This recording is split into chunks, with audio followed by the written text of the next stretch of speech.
Good evening, Warriors! Back with another episode of Vigor Warriors 2 and the 1% Club. Hope you guys are doing well. We'll do one this evening here, just before we kind of get things done and try to get a few hours sleep and up early tomorrow morning again for another great day. Hope you guys are on your purpose plan.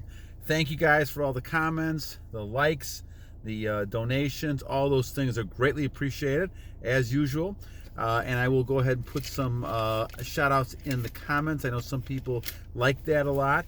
Also, I think a few people asked me what I end up saying at the end when I get a little bit enthusiastic at the end before I sign off. And what I'm saying is I'm saying battle on. And what I mean by battle on is that every day is a new day to a wise warrior and a great warrior.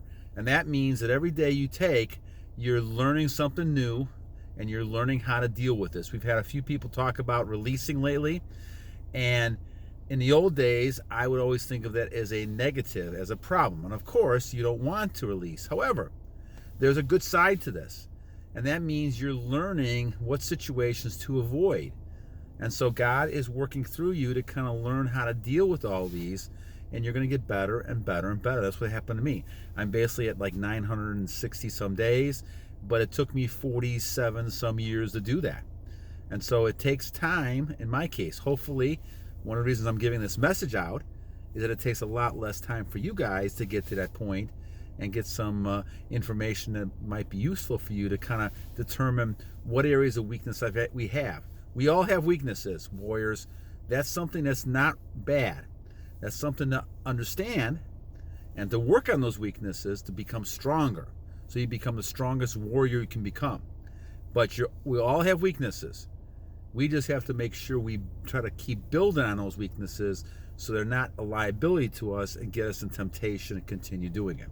So that's the key to it. All right, so today, my friend, on this one tonight, we're going to talk about a great comment from Alan. Well, shout out to you, Alan. You made some great comments in the past we've used, and we're going to use another one here. So he's talking about either being a Vigor player or a spiritual warrior. I liked what he said in that. So let's talk about that one a little bit and kind of dissect what he's talking about there. All right, so when we talk about Vigor warriors, we're talking about a warrior who has lots of energy, has vitality, vigor. Vigor was a word when I was growing up that was popular because John F. Kennedy used it a lot. Vigor and vim and all those things, because the person, and he was nonstop. Now, you know, you may like him, you may not like him, but action-wise, almost like a Michael Jackson. And I know someone might talk about Michael Jackson again. I'll probably try to do it in one of these other videos coming up. But those individuals, you can tell, have some retention built in. Now, you know, what type of retention, I'm not sure. But the idea is that they had lots of energy. God blessed them with energy. Whether you like them or not, you know they did a lot of things. And in this case, the word vigor comes from that. And I've always liked that because I feel like that's something that masculine males should have. We should be very vigorous. We should be on top of things no matter what age we're at.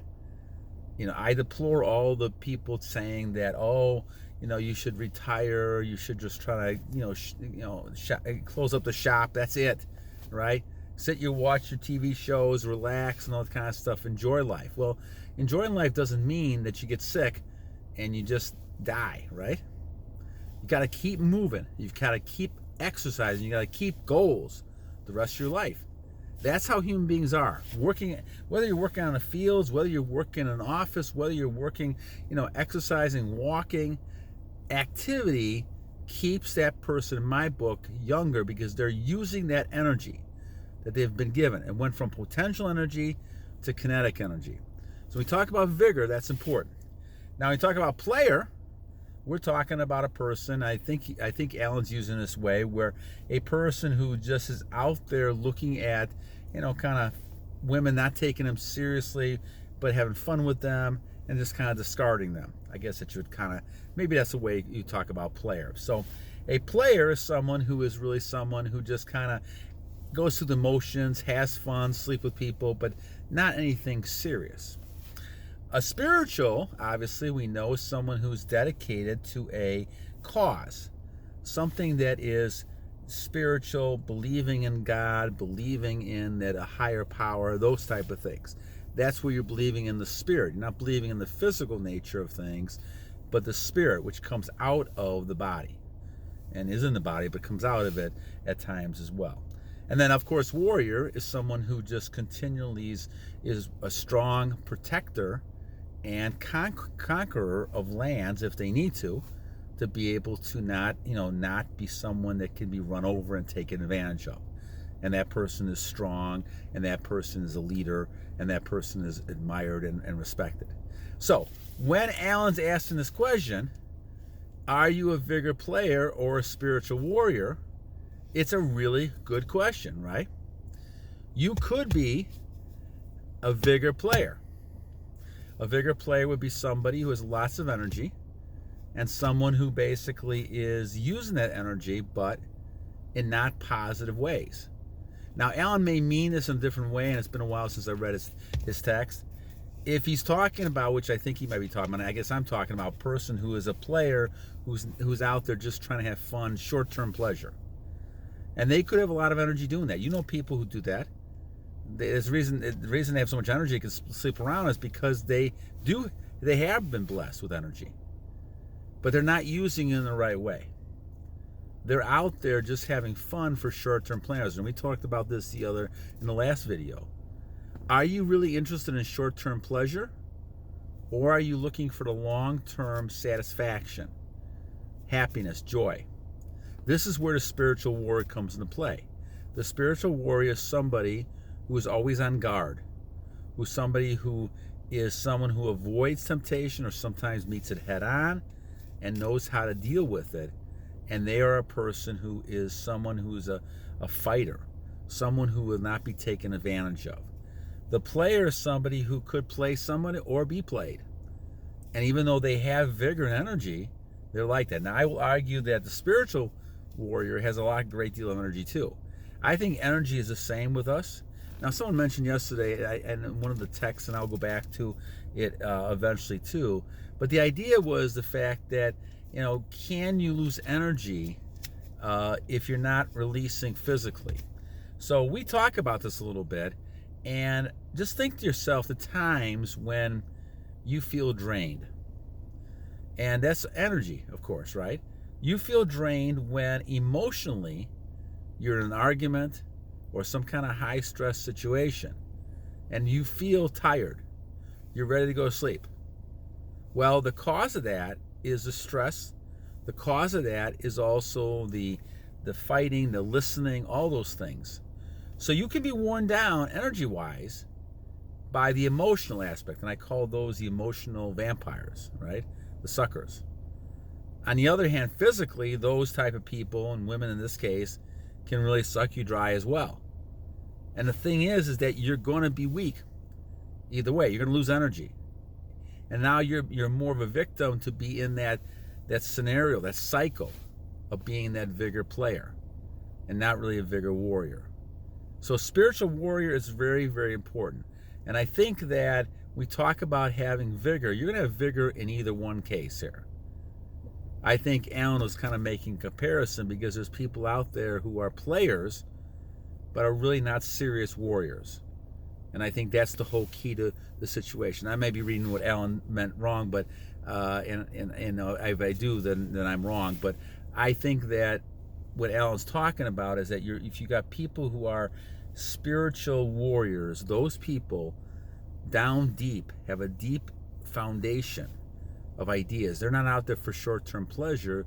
Therefore, they're looking at the long-term gratefulness, purpose they have for life, joy and happiness they'll get out of contributing in God's word and doing what God wanted them to do. The vigor player is only interested in short-term pleasure. They have lots of energy. Both have lots of energy. But that vigor player gets burnt out a lot faster, and they look their age a lot faster either. This is, guys, why this is important, this fountain of youth we're talking about. As you guys, right now, if you're in your 20s, you're not going to really think about it all that much. But as time goes on, as you get older, you'll recognize it. Like if you're my age, 61, moving towards 62, you're going to go ahead and think to yourself, okay, why do I feel so much energy? And times, guys, I feel like I'm going to really explode. That's why I have to keep busy, get a few hours of sleep, because I have so much energy that's just so powerful, it can sometimes overtake you. You have to transmute it. You got to continue working with it, but you got to have things to do. You got to be able to do things and not just go be chasing women around and using it for that. A lot of people do that, especially in their 20s and 30s and up through their 40s. And then as they get older, they realize that they're burnt out. And you see it all the time. People who are 40 who look like they're 80. And a lot of that is a combination of stress. Could be a lot of physical types of things too. So the key, guys, is to be that spiritual warrior. And if I had to choose one of the two, I obviously would choose spiritual warrior. The Vigor player is somebody who's got energy, no doubt about it.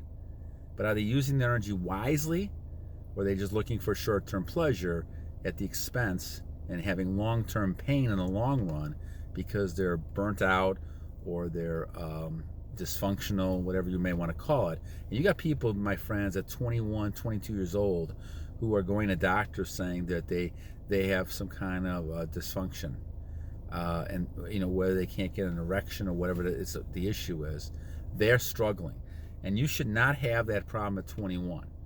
That just means that you're releasing so many times that there's some kind of problems, or having intercourse so many times that's becoming a problem. So this is why we talk about it. It's becoming almost like an epidemic with our young men especially, that we have to stand up. And as older men, myself, trying to say something and pass the word out to a lot of younger brothers to basically say, guys, stop, control, learn how to control, learn how to use that for great purposes. Nothing wrong with having women in your life. There's nothing wrong with dominating, and there's nothing wrong with being that dominant force. But also, you have to learn how to have self-control, responsibility, and protection and security, and also be able to provide and transmute all that energy into worthwhile endeavors, and not just chasing something around for a few seconds of pleasure. All right, my friend. Well, thanks a lot. Great comment from Alan. Shout out to you, my friend. And we will leave you until next time. I'll try to do one tomorrow if I can. We had one Thriving in Solitude, had a good comment about boys chase women, men don't. I like that. We'll talk about that tomorrow. And then I'm going to try to help Herb Street 888, or Herb ST 888, about video call apps in SR. So, all right, guys, until next time, have a great evening, guys. And remember, always remember, every day is a new day to a great warrior, and make tomorrow another great day. And until next time, battle on, my friends, battle on!